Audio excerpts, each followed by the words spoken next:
Have you ever felt like you needed a mentor to help you make it through life and make it through life right? Well, you're not the only one. And I want to talk to you about how you can find a mentor today.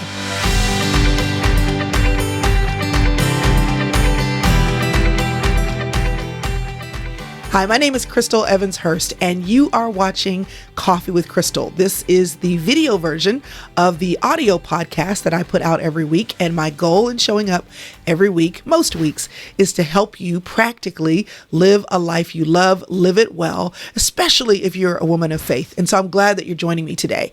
If you have not already subscribed to my YouTube channel or liked or followed my Facebook page, do that right now. Because if you are subscribed or followed on either one of those platforms, then anytime I go live or share a video, you'll be notified. And trust me, every now and then I go live and there's plenty of fun and foolery that come with it. So you don't want to miss it. Today, I want to talk to you about how to find a mentor. It's actually one of the most frequently asked questions that I get by women of all ages, of all persuasions, of all seasons of life. And I've answered it many, many times, but I don't think I've answered it here on the podcast / video / all the things that I do, even though I said I never wanted to be on video. That's why I was podcasting for 8 years. But then COVID, and then I did a video, and then I didn't stop. So you're welcome.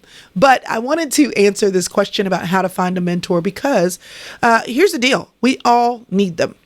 We all have them, whether they're good ones or not. Your first mentors were probably your parents because you learned from your mother or your father or your auntie or your grandmother or someone in your immediate family because those were the people around you who exhibited how to live life, even if they didn't live it well. And unfortunately, if you were not mentored well by your parents, you spend so much of your life trying to recover from that, trying to learn what you didn't learn that they didn't teach you. And that's okay. That's the beauty of living life, is that you get to choose, and you get to choose often the people that you follow. My mother, of course, was a great mentor to me. My father continues to be. I'm grateful for their example, both as people of faith and as people that are hardworking, that have built many things in their life, and that other people, because of their leadership, have followed. I want to say, though, I've also had mentors in my life in different seasons for different things.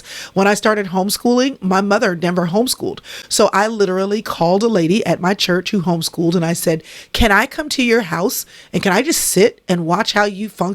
Because what does it even look like for you to teach your children at home and keep your house clean and make sure you get dinner on the table every day on time or feed people 3 meals a day? I didn't know. And I had been to her home before, and it was meticulous and immaculate, and her kids were wonderful. So I asked her, could I just go and watch her? That was one thing. I had a season of my life where I was working in corporate America. I was working at institutional money management. I think I was an assistant vice president or something like that.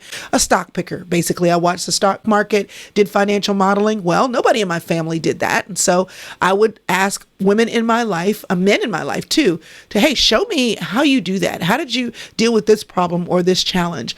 I remember when I took my first job at Arthur Andersen, which at the time was one of the big six. It was one of the consulting and accounting firms that was I was very proud to get that job. When I went and got that job, the job said to me, as a part of my hiring process, they said, we want to make sure you have a mentor. And they paired me up with another minority person who had been there and had been successful. We want you to be successful. We want you to know how to navigate this role. We want you to know how to navigate it well as a person of color, because we know that your experience may be unique. I loved my mentor, still reach out and talk to him to this day. I had mentors in my corporate experience as an intern at Johnson & Johnson in their accounting department. In my life as a wife, I've had mentors apart from my mom. Women, I asked a woman one time at Bible study, I said, I just don't know. My husband is always saying that I need to talk to him some kind of way. I don't even know what he's talking about. Like, I feel like I'm a respectful human being. And she sat there and she said, let me give you some pointers for that. I said, great. I came home and used the pointers and they worked. It was amazing. I've had women in my life who have mothered adult children or mothered teenage children. I have picked up mentors along the way all of my life, and I've been so grateful, mainly because of my church and women that have been in my life for the long haul, to be able to say, how do I do this? Even as a leader right now, as a business owner, as a boss, I've never done this before. So I regularly call other people, hired a business coach, other women who are friends of mine who are in HR, and I say, how do I handle this? How do I do this? How do I grow? How do I help my team to grow? Here's what I first want you to understand. Mentoring is something we all need at different stages of our lives. But often the mentors don't come to you. You have to go and seek them out. So if you don't have a mentor, the first thing you need to know is that's okay if you don't have one in this season of your life. But if you feel like I wish someone could guide me, teach me, give me some pointers, then you, like every other person I know, I was going to say women, but really it's every other person I know, that you're realizing this truth. You've never done life before. And even if you have 20 years or 30 years or 40 years of life under your belt, you're going to find yourself in a circumstance or a situation where you've never done it. And you can learn it the easy way or the hard way. Books can be a great mentor. I love reading. Tell me, leader, what you've learned. Tell me, mother, what you've learned. Tell me, wife, what you've learned. Give me pointers. Tell me, man of God. Tell me, woman of God, spiritual leader, Christian living. Give me that book. Tell me what you've learned about your walk with God. I don't want to have to take the long route to get there. I want you to tell me what you've learned by living well. So I seek out reading. I seek out conferences. You're here watching this video. You're seeking wisdom because you want to be mentored. I like to think of myself as a big sister. I am the big sister in my family. I'm the oldest of us 4. However, I also realize that for many of you who are watching this video, that's what you consider me to be too. That's what you've told me, particularly the women who are in the inner circle, who are a part of that membership, who get to see this video live every Monday morning. They've said to me, thank you so much for teaching me. Thank you so much for sharing with me. Thank you so much for being like the big sister, the friend in my head. I've had people tell me that they listen to the podcast in the car and their children will say, well, mommy, how long has she been your friend? Why is she talking like that, mommy? I thought she loved you, but she seems like she's fussing at you today. People's kids are like, you're the girl who's always in the car that my mother is listening to. So I really do take my role seriously to share what I've learned. But just recently, someone who's in the inner circle posed this question. She said, please, is anybody here? Crystal, I've got a question. What does mentoring look like? I know I'm in a season where I need to be mentored by an older woman with years of a submitted life to Christ. However, I'm having a hard time understanding what that looks like. Crystal, can you be my mentor even though I live in Richmond, Virginia? I'm always laughing, but I'm not really laughing. Can you break it all the way down for me? Can you tell me what it looks like and what I should be learning and what I should be doing? Listen, this question, again, I get it all the time. Crystal, can you be my mentor? The reason why the inner circle exists is because if I could take every single woman to coffee for an hour on a Saturday morning or at 5 a.m., I'm good for a 5 a.m. coffee. Listen, my kids are asleep. But if I could do that, I would. And it dawned on me after a while, so many women were saying, Crystal, can you be my mentor? Can I meet you for coffee? I want to ask you a question. Can I pick your brain? And I can't do that. I got a husband. I got kids. I got a job. So I said, okay, what other way can I deliver content? And this is virtual mentoring. However, I really believe that when at all possible, whether it's physically in person, from your church, from your neighborhood, from work, whatever, or whether it's someone virtually, and because of technology, we have the wonderful opportunity to have virtual mentors. I really believe that you need to look at your life and say, where do I need someone to teach me? And then be bold enough to ask for a mentor. So I want to give you some tips about how you can find one in your life in this season for what you need to learn and how you need to grow.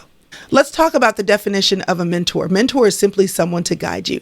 It's someone who is a few steps ahead of you on the journey. So they could be older than you, but they don't have to be. Mentor, the word mentor, is sometimes used interchangeably with the role and naming of a coach. A coach, though, sometimes is a little different because often coaches have had training. They have been to classes. They have taken, basically, they've gotten an education in how to help people to move forward and reach their goals. So can they be used interchangeably? Yes. But what that means, though, really, is that you have to establish whether it's for mentoring or for coaching. Really, what does it mean? What does it mean this person is going to do for you? What is your expectation? Coaching for me sounds a little bit more formal. It sounds a little bit more that there's a responsibility on their part to drive things. Mentoring, though, for me, can be driven by the mentee. Often you have the people who will say, I can't find a mentor, right? There's not a mentor available. You will have women who are willing to be mentors say to me, these mentees aren't serious. They're not really wanting to learn. And so in either case, often what happens with coaches is that it involves money. And so there's accountability. Okay, there's accountability. If you have a basketball coach, you don't play right, you're off the team. If you have a business coach, trust me, you paid for their time. So we might flippantly say, well, this person is coaching me, and that's actively what they're doing. But often right now, in this day and age, in the middle of 2022, what I find is really what we're talking about when you're talking about coaching is an exchange of money and an exchange of accountability, that I got to pay. And because I paid, I show up. Mentor-mentee is usually a lot more based around volunteer. It's based around the desire that someone has to be known, to be open. But both of them, and here's the key thing, both of them are oriented around a goal. A goal says, I want to be a better business person, or I want to be a better believer. A goal says, I want to be a better mom, or someone can say, well, I want to be better at making money. Can you tell me how to level up? Often mentors and coaches can be both related to your work or to your life with your family, to your faith, the core of you. But either one of them, you're trying to get somewhere, and that's your why. So why do you need a mentor in your life, no matter your age, is because if you're still living, you're still growing and going, and there's probably somebody ahead of you on the journey just a little bit. Now, I wanted to show you a picture of my Aunt Jo. Aunt Jo has been in my life since I was 7 years old. She will turn 80 this year. She came to my house for lunch the other day. We've just been missing each other and trying to make it work, and I'm out of town, and she wasn't feeling well. And so I finally said, are you available this Thursday? Can you come this Thursday? And she sat here with me for lunch. And you better believe while she was here, I asked her some questions. I asked her some questions about being a good friend. I asked her some questions about the pace at which I'm living my life. I asked her some questions about pursuing passions. I listened to her about what she still wanted to do in her life. And I took the opportunity at one lunch to let her mentor me. I did not ask her to be my ongoing mentor. She's my Aunt Jo. She's been in my life since I was 7 years old, for many, many years, for decades. I can call her anytime. But I used the opportunity that day to ask her some mentoring questions, and mentor me she did. Aunt Jo is such a wonderful person, and I just want to pause to say this. She actually came Ellie was and played the piano at my house, y'all. She was the music director at our church for many, many years. She had my sister and I singing together while she played. She is a consummate musician, and to have her sitting at my piano after she played, she said, Crystal, are you still playing? I said, not as much as I should. Crystal, play. Okay, Aunt Jo. And I didn't ask for that mentoring advice, but what she was giving me was the advice to never stop doing the thing that I love. Mentoring it can be structured. It can be lighthearted and casual and informal like that. But it is a blessing to have someone that's further down the road look at you and you say, yes, ma'am, I will. I will do just what you said. So the first thing is you need to know why you need a mentor. Don't randomly go up to somebody and say, can you mentor me? Mentor you in what? What do you want to get out of it? What's the end goal? And even if it's still very soft and vague, if you want to say, I just want to be a better mom, that's a good reason. I want to grow in my faith. That's a good reason. I'm trying to figure out how to level up on my career. That's a good reason. I want to work for myself one day, and I'm trying to figure out how can I begin to make those transitions in my life. That's a good reason. I want to lose weight. That's an awesome reason. I want to figure out how to think more positive thoughts, and you're such a positive person. Can I just spend time with you? And can I share some of the thoughts that I have in my head and you tell me how you would think about them? That's a good reason. But come with a reason. Don't come to somebody and just say, can you mentor me? Because one of the biggest turnoffs for someone who is not regularly mentoring other women is that you just want to sit and have coffee with them. They just want you to listen to them whine and complain about their lives, but you don't want to get anywhere. Come with your why. Know what the goal is when you ask someone to be the mentor. Now, yes, you're going to have to ask, and you may have to ask a few times, and you may have to ask a few women. Fortunately or unfortunately, there are women in this world who don't think they can mentor. So that also means be specific about what mentoring means. I would love for you to mentor me. Maybe you shouldn't even use that word. I would love to meet with you. Could I meet with you once a month this year or once a month for the next 6 months? I would like to ask you questions about how I can be stronger in my faith or how I can start making moves into my business. And I would love to ask you 1 to 3 questions once a month.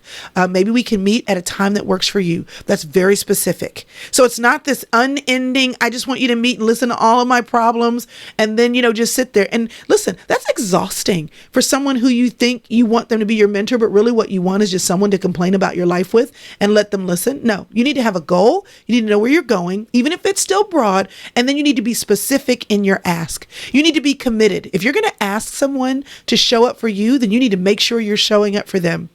Listen, I realize that the ask is hard, but especially if you're shy and you don't want to hear no.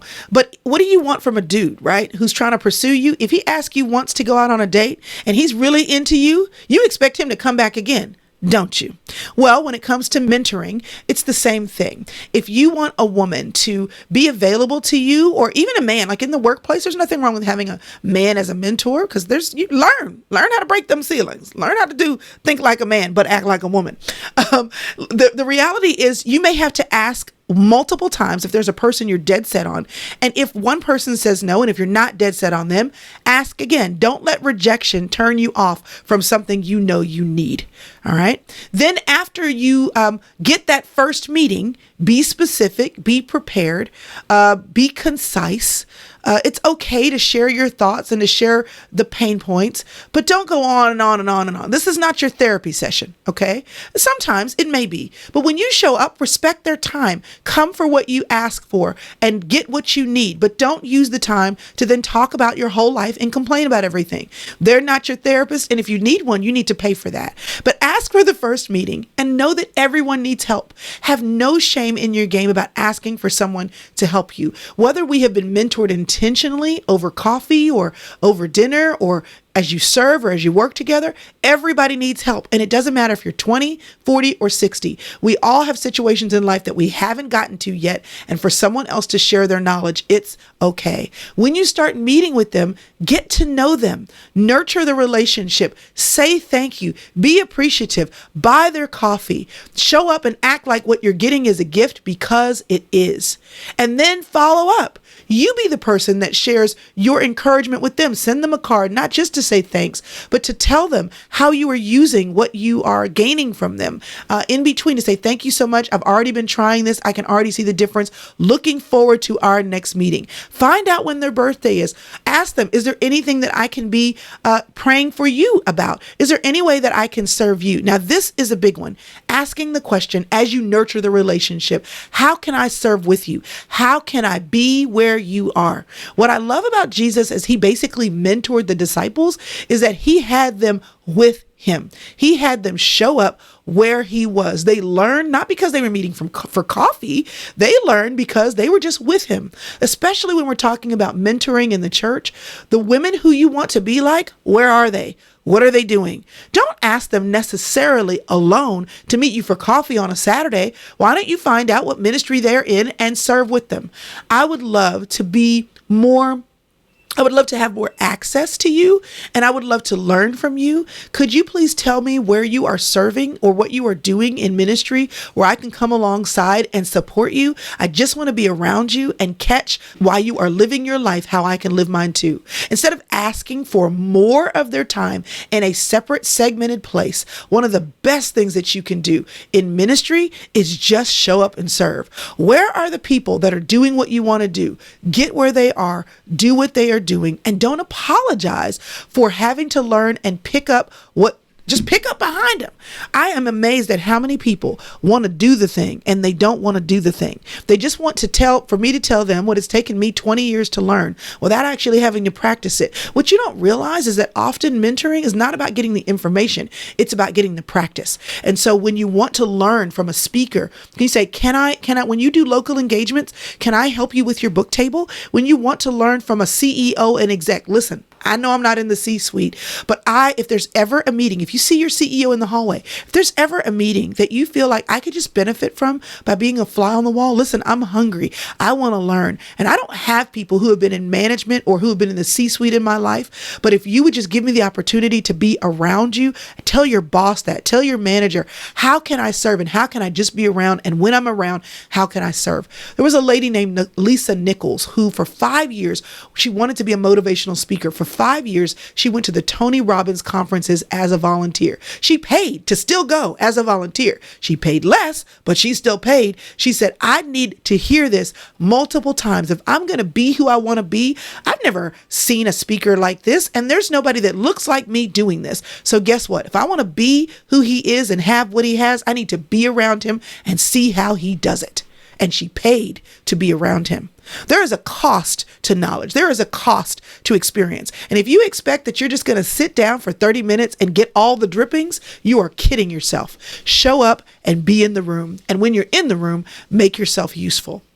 So ask for the meeting, know what you need, set your goals, be sure that you are being a nurturer of the relationship, that you're being specific for what you're asking for, that you say thank you, that you give gratitude, that you follow up, that you maintain the relationship, that you keep this person updated, that you offer to help. And I want you to know that when you do this, that what you'll be doing is availing yourself to knowledge, and knowledge ain't cheap. And if you can find a mentor who is willing to have you just to be with them or to even meet you for coffee, and they're giving you knowledge, you need to be appreciative and ask them how you can help them. Is there any way that I can serve you? Is there any way that I can avail myself to you? I'm so grateful for what you're giving to me. I want to repay the favor. And often a good mentor won't want anything from you. What they will want you to do is pass it on. How many of us have been to a school or applied to a college and we've seen alumni come back? They're so grateful for what they got from the school, or they're so grateful for what they got from that pastor, or they're so grateful for what they got from that ministry, or they're so grateful that another person of color in their corporate organization showed them how to navigate the ropes. And so what do? They pour back in. Or someone from a community that they had a hard time getting out, and they know that kids in this community will have a hard time getting out, and they go back, LeBron James, to their neighborhood and say, let me give back. Why? Because when you've been mentored, often when you say to your mentor, what can I do? They want you to do the same thing and pass it on to someone else. You can't get too high or get too far where you're not willing to give what you've received. Now, let me say a little something to the mentors. When they ask you, even if you don't think you have anything to give, say yes, make room. If they don't give you qualifying questions, say, well, I would love to consider mentoring you, but what exactly is it that you're trying to achieve? How long do you want to meet? If you don't have time, say, well, I don't have time to necessarily meet you for coffee, but here's what I'm doing every Tuesday night at the church.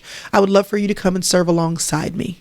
When people would say, I just want to see how you run your home, I would say, well, come over and help me fold clothes. We can chat while we do that. You can help me prepare for my first Sunday dinner with my family and see how I actually get organized and pull things together. If that's what you want to do and you're already in my life and you want more, you've got to do more with me as I'm doing it. Because I don't have a whole lot of time for coffee dates. And honestly, the close friends that I've had for 30 years, my sister, my family, I need to give them their coffee dates first. So as much as I would love to take everyone to coffee, this is what I do because I want to mentor you. And for people who are in my town, in real life, in my church, when they say, will you be my mentor? I say, so that we can accomplish what? What are you asking for? Do you even know? I'm happy to help you. But there's so many free resources out here just to, in general, help you be a better person. You don't need that from me.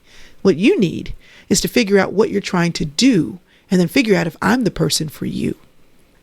I want to encourage you, if you're not currently a mentor, you can do the opposite. Look for in your life what you've learned. What have you accomplished? What have you been able to do? Where have you been able to go? What did you learn the hard way that you hope no one else has to learn the hard way like you? And then be on the lookout for someone that's in your sphere of influence. And if she's not asking you and you can see she needs it, offer. Offer. And you don't have to walk up to her and say, I want to mentor you. Y'all, we can get away with all these frivolities. You can just say, I see you working hard to be a mom. You're doing a great job.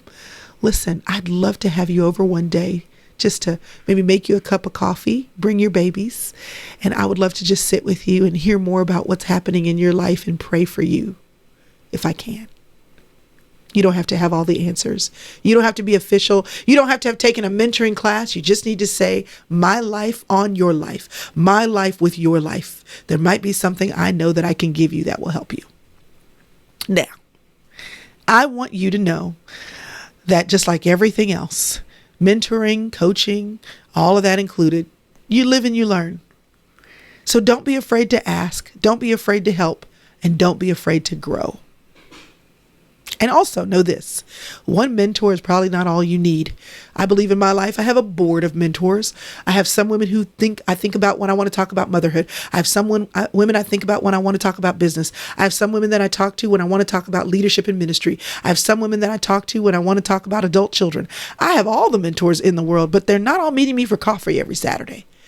I will just say, hey, after church, can I just ask you a quick question?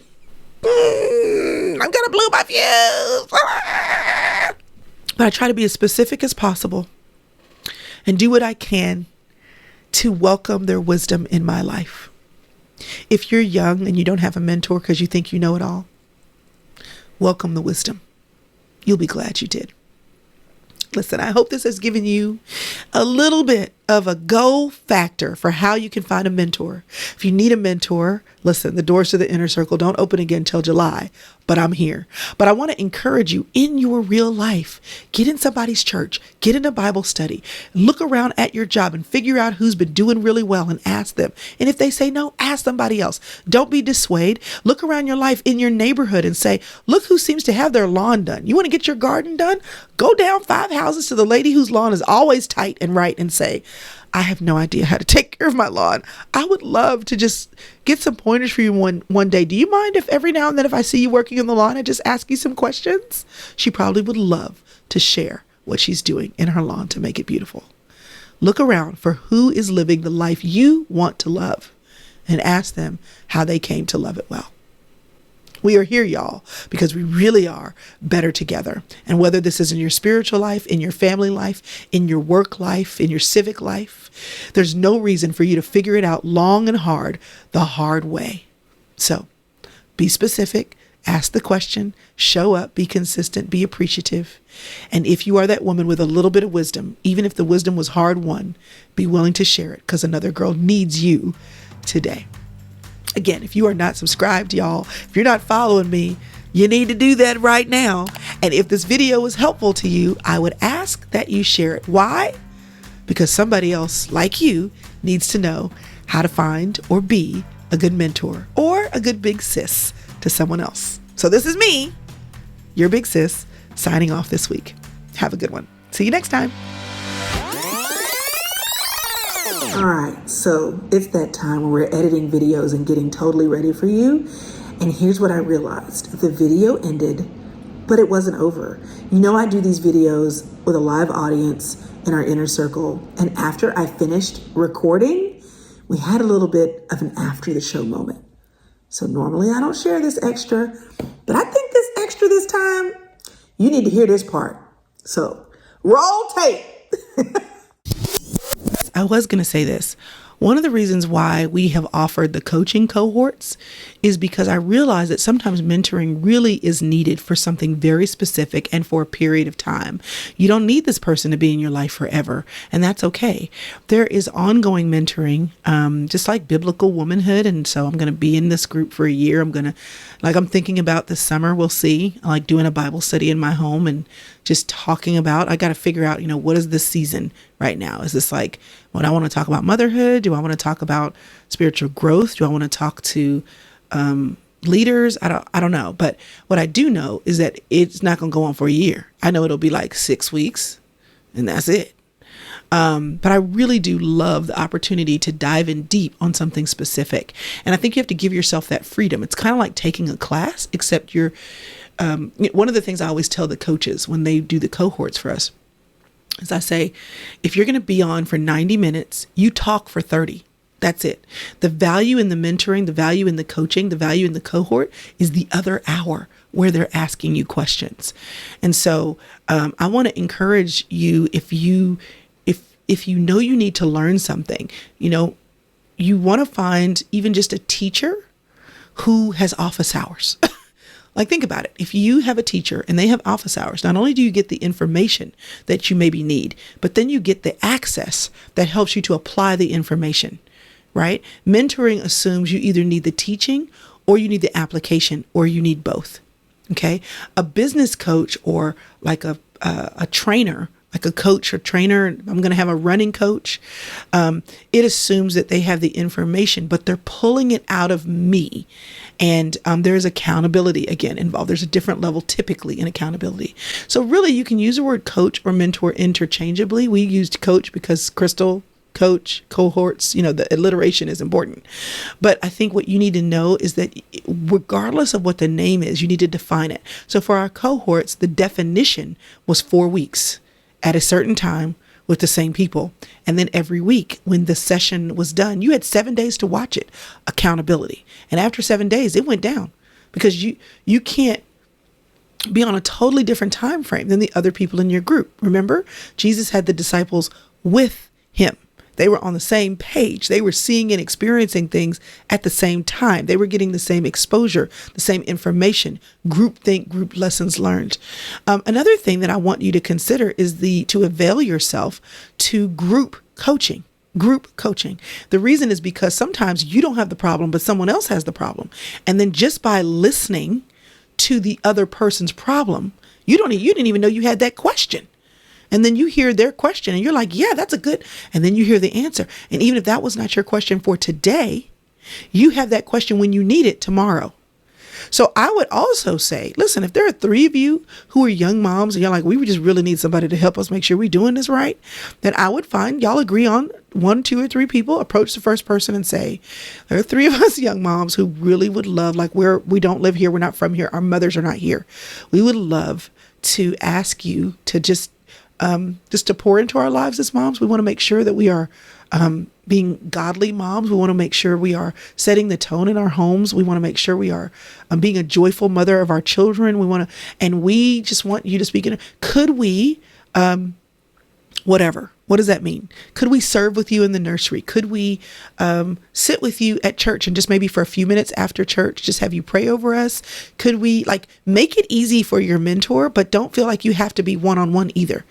Don't feel like you have to be one-on-one. Know that if you have a group of people, and that's why group coaching is so powerful. I have a group coaching program that I'm a part of, y'all. And sometimes I go to the calls. I don't have a question. I'm just here eating popcorn, listening to everybody else because I'm sitting here going, that's a good question. Tell me what you're going to say to her. Kathy Fox. I love that you offer the cohorts. And you know why? I mean, and the cohorts are, they are an exchange of money for sure, because these are these people's time. And this is what they do for a living. So when they say, you know what, I'm going to show up and teach you how to get your business finances in order, that's worth the money. And we want to make sure that we are honoring the people who are blessing us with knowledge, right? There are a bunch of scriptures I could have quoted today. People say, well, I don't have a mentor, and everybody says no. All right, to have friends, you got to show yourself friendly. Okay. I need all these mentors and all these coaches. Nope. In the counsel of 2 or 3, there is wisdom. You just need wise counsel with just a few. You need to look at the people who are closest to you. Like I've heard people say the 5 people that are in your life that are the closest to you. They are mentoring you whether you want them to be or not. So if the people that are closest to you aren't doing what you want to do, aren't where you want to go, don't have what you want to have, you need to bring some other people in close. And you need to be willing to tell the truth. Don't get in front of your mentor and be shucking and jiving and telling them what you think they want to hear and what you think will make them think you're a great person. No, you need to show up and be honest. Let them see all of your skin. You want transformation? You want healing? They need to see the places where you're raw. They need to know that you yelled at your husband. They need to know that you slammed something on the counter, that you threw something in the house and broke the dish. Go on and let them have the whole story so that they can actually speak into it. Your mentor may not be able to say well, the last time I wanted to throw a dish, maybe your mentor's never wanted to throw a dish at her husband's throat.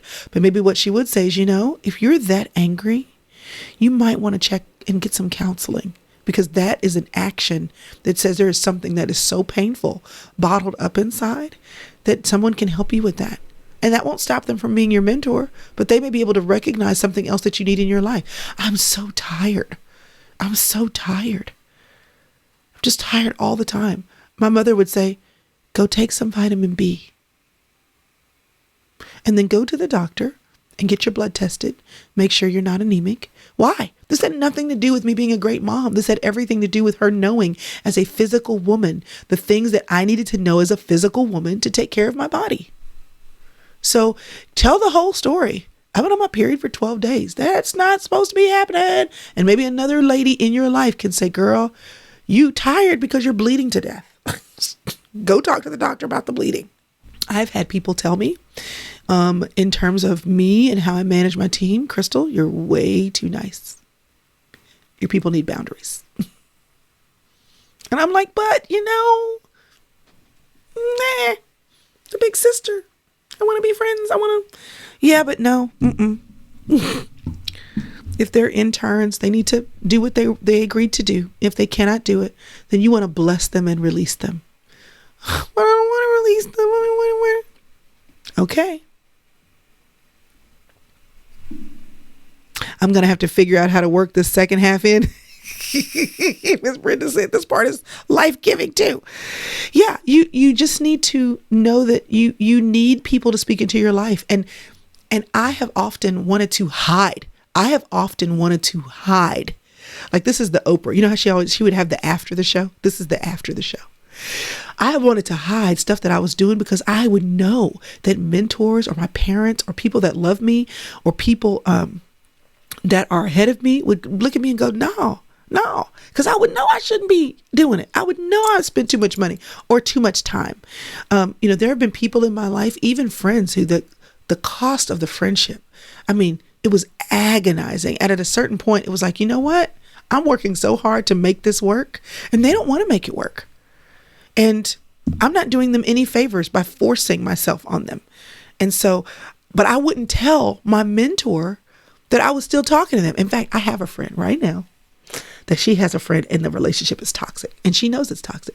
They've been friends for a long time. And she just says all the time, every time I have a call with her, every time we do something, I end up feeling horrible about myself. She's just not good for me. And she'll talk to me about it. And I don't say anything. But for a while, she stopped talking to me about it. And so I said, girl, have you talked to so-and-so in a while? And she was like, why do you ask? It's like, you just haven't talked about it in a while. And she said, yes, I talked to her yesterday. It was terrible. Da, da, da, da, da, da, da. And I just sat there and listened. And she said, you think I'm a horrible person, don't you? I said, no. You think I need to cut her off, don't you? I said, yes, but only because you told me that 2 years ago. But here's what happens when we don't want people, mentors, coaches, people that love us to speak into our lives, we hide. Well, here's the problem. If you want somebody to help you, you have to show up and tell them the truth. No doctor can do surgery on a wound you won't admit is a problem. We walk around hiding, talking about we want mentors. No, you want someone to listen to you. You just want someone to talk and to listen to you talk for free. A mentor should be guiding you to somewhere you want to go. A coach should be coaching you to the best version of yourself or whatever you're there for, so that you can take that and level up your life. There's an end to this. This is not, listen, Jesus had a point. He was like, listen, I am about to leave. I'm about to be up out this joint. I'm about to be dead, and then I'm going to live again. I'm going to be around here for a few days, and then I got to go. I got to go. I'm not supposed to be here, and I don't have a lot of time. So in order for y'all to get everything you need to get from me, in order for me to download my power, to download my words, to download how I'm going to talk to people, to download correction, to download true brotherhood, to download forgiveness. Y'all going to see me walk this road with Judas. For me to download all the things, y'all going to have to be with me 24/7. 24/7.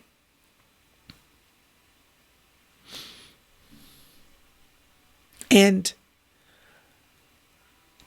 he left, and the gospel spread all over Asia, Europe, everything that we know, came over to the Western Hemisphere. because he taught those 12 well. One of the blessings of being a parent of adult children is mentoring them, where you stop telling them what to do and you start acting as a guide. And you start saying, well, what do you think you should do? Or why do you think that? Did you try this before? What did you learn the last time? Well, how did that go for you? That's coaching. I tell my children all the time, you have a mom who'll be 50 years. We were driving down the road. I was about to make this turn and my son was like, Mom, you can't do that. And he was starting to instruct me with the steering and the wheels. And I said, how old are you? He said, 17. I said, I was driving this road when I was 17 too, which is decades before you were even a thought. I might know a thing or two about what to do behind the wheel, son. I tell my children all the time, the blessing that you have is that you have a parent who actually gives a flying flip about you. And you can learn things the hard way, or you can use the guidance, the mentoring, and the coaching that a parent, even as you're a young adult, can give you, can save you some time. One of the greatest compliments that my oldest daughter has ever paid to me is she went and got some mentoring from someone. And she wanted it to be official. She set up a time, and then she came back to me and she was telling me about how wonderful this session was. And then she just proceeded to tell me, she said, and you know what she told me? She told me this, she told me this, she told me this. And I was sitting there thinking, my mother already told me that. She said, but it was good to focus on it and to set aside a time. And I said, good for you. Good for you. But she said, I felt miles ahead because I already had the information. I just need to start applying it. And she kind of helped me to think through how to apply it. I said, good for you. So often the people that can be our best mentors are the closest people in our life. We're just not asking them. We're not utilizing their wisdom. So I want to ask you, who's already in your world? Who's already in your world? And you don't have to. Again, think about this. Knowledge is power. It's information. It is valuable.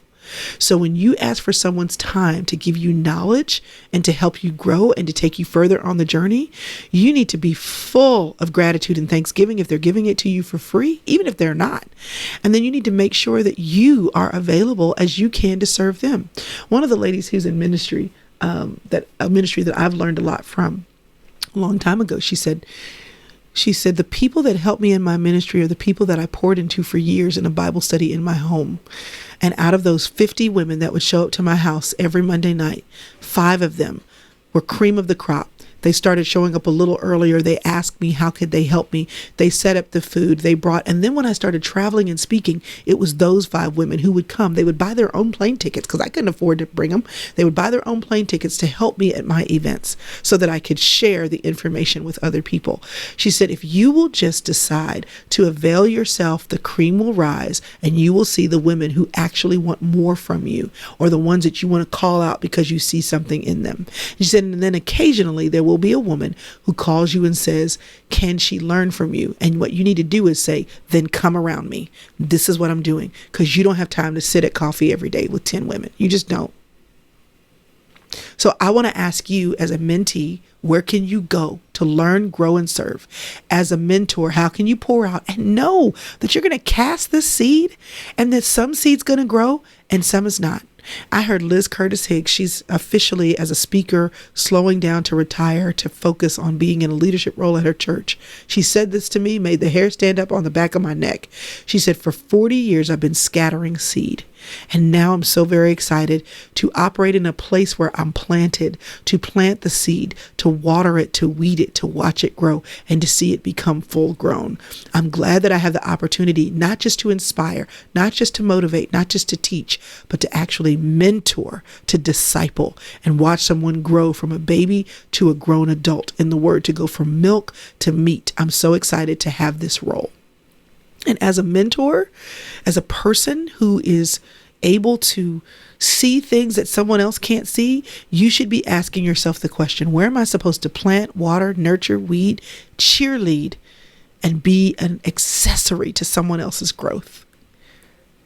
I'm so grateful that there are women in my life who are willing to do that for me. Some of them I have to chase down.